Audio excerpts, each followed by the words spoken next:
Okay, we'll just try again. There you go. All right, we didn't want them on the YouTube. Okay, so get your notes out to where we were. Yeah, was it Tuesday? Monday. Okay, and as a result of that, now one of the most important things that we managed to do was to see how Einstein's equation E equals mc squared is derived. And what I've done is I've actually summarized it again over here. Okay, so let's have a quick look. Before you do these questions, let's have a quick look and see what are the important equations for the wave function. So first of all, we've got E equals Planck's constant times the speed of light over the wavelength. And you asked me the question, you said what is Planck's constant? Planck's constant over here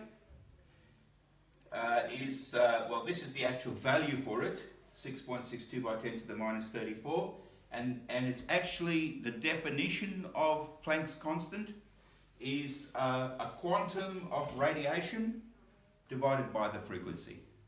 So, okay? Now, how do we know this? Experiments. Okay? So numerous experiments by many different scientists have proved that this is correct. Okay, let's have a look at this side on the wave formula. So energy, so waves, electromagnetic waves produces energy, and the energy is quantified by Planck's constant, which is this, multiplied by the speed of light divided by the wavelength. Okay, the speed of light, we'll be taking that as 3.0 by 10 to the 8 meters per second.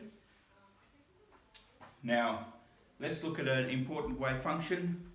Over here we ask you for the period, so the frequency is 1 over the period.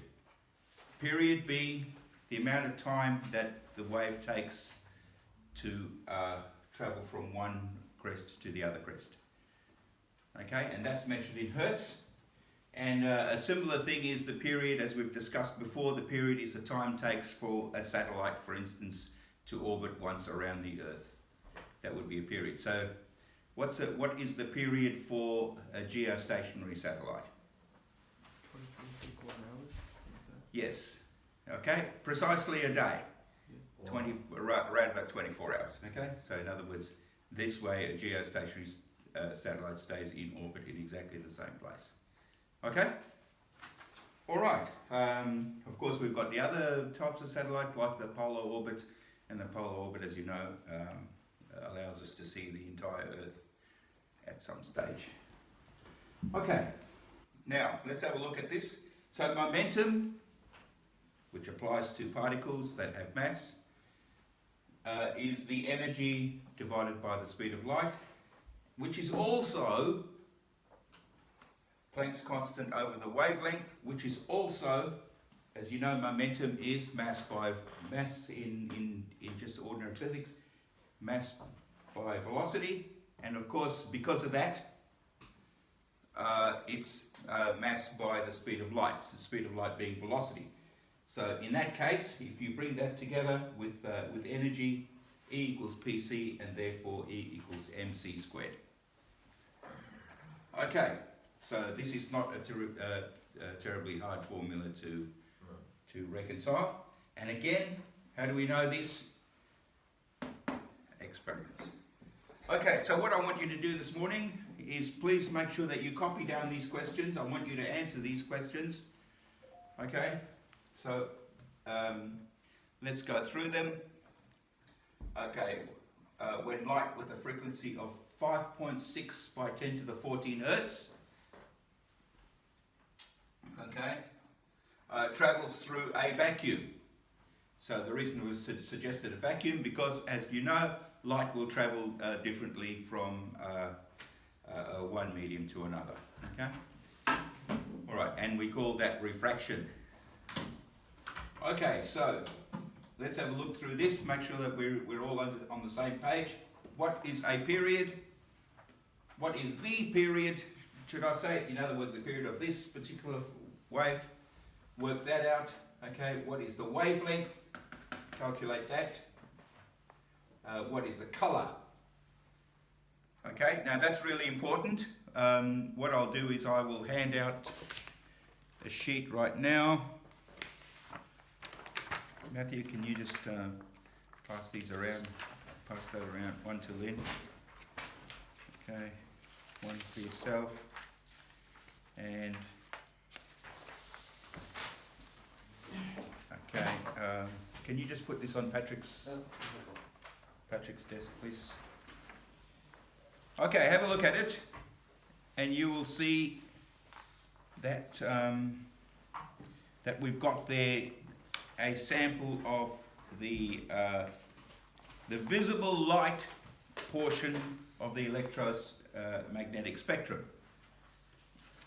And as you can see, it starts from around about 400 nanometers, which is sort of the violet area, to around 700 nanometers, which is the red. So this is the visible light that we can see. And you know, the extraordinary thing about that is you are looking at these colors. Have a look at these colors on that page. You are actually looking at the reflection of those wavelengths right there and then in front of your eyes. Okay? So, good try. There. Okay. All right. Okay, so here we go. Calculate the energy associated with the quantum of this light. Okay, so again, have a look over here. What's the energy? Right, so you'll need to work out one or both of these things up here to be able to do that. Find the momentum associated with the quantum of this light. So what would be the momentum? So we're looking for P. Okay, find the momentum associated with the quantum of this light. Calculate from A to E. So do this again. Do this again for 1, where the frequency is 6.7, not 67. 6.7 by 10 to the 14 hertz. I'll just make that clearer. Okay, 6.7 by 10 to the 14 hertz. So in other words, for this frequency, I need to know the period, the wavelength, the color, the energy of a quantum, and the momentum for this particular wavelength, and then for this frequency, and then for this wavelength, the same thing. Okay? All right. Can you please make sure that you write these questions down? The only way you're going to be able to study this is the answers alone are no use to you without the actual question. Okay? All right? Off you go. You think I'd be able to turn that on for this?